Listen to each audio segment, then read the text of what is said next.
Bonjour, Ludovic Leclerc, votre analyste pour budgetinvestor.be. Voici la mise à jour en vidéo de mon avis concernant le CAC 40. Alors le CAC 40 cette semaine, a pu terminer bien haussier par rapport à la semaine dernière, et malgré une séance de jeudi assez chahutée due aux propos de Monsieur Draghi, la Banque Centrale Européenne, de qui on attendait des actions plus importantes que ce qui était proposé.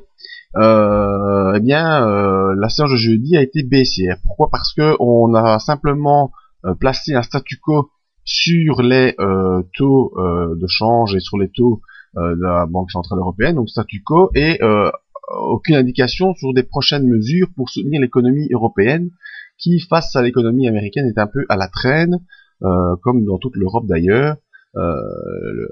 Vraiment un peu à la traîne l'économie européenne. Et puis vendredi dans la journée, petit correctif suite à ce qui avait été dit jeudi, il y a eu des bruits de couloir ou des informations qui ont filtré comme quoi, la Banque Centrale Européenne reverrait sa position début 2015, c'est-à-dire dans un peu plus d'un mois, pour un peu voir si il y avait une opportunité de devoir soutenir les États, et donc de racheter un peu des obligations d'État pour soutenir l'économie. Donc voilà, cette bonne nouvelle de vendredi, en tout cas, ces informations qui ont filtré vendredi ont permis une clôture du CAC 40 assez haussière. Alors clôture en Marubozu.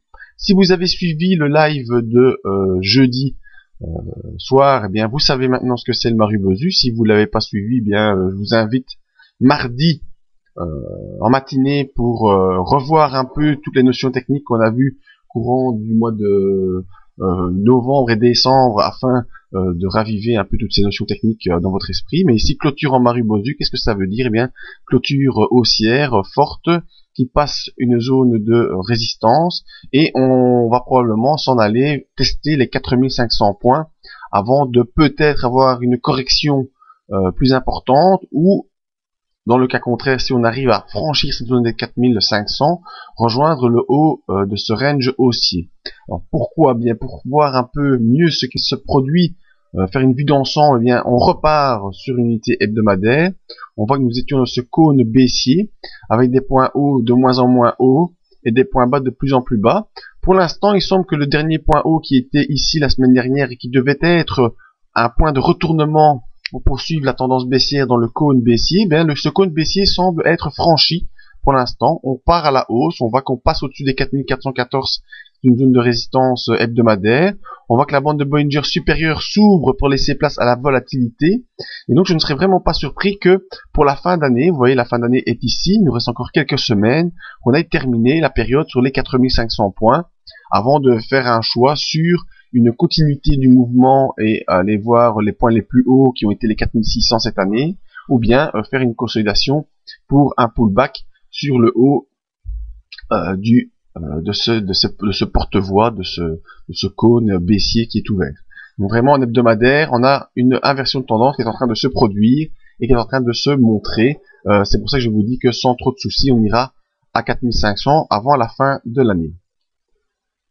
Donc confirmation de ce qu'on peut voir sur l'unité journalière, ce Marubozu haussier qui va tirer la tendance la semaine prochaine en direction des 4500 points, ce qui nous donne quelques pourcentages à prendre, que vous soyez en CFD Forex ou même en turbo, ou bien dans la tendance générale qui sera une poursuite haussière. Au niveau des indicateurs, ce Marubozu de vendredi renvoie le RSI au-dessus des 60.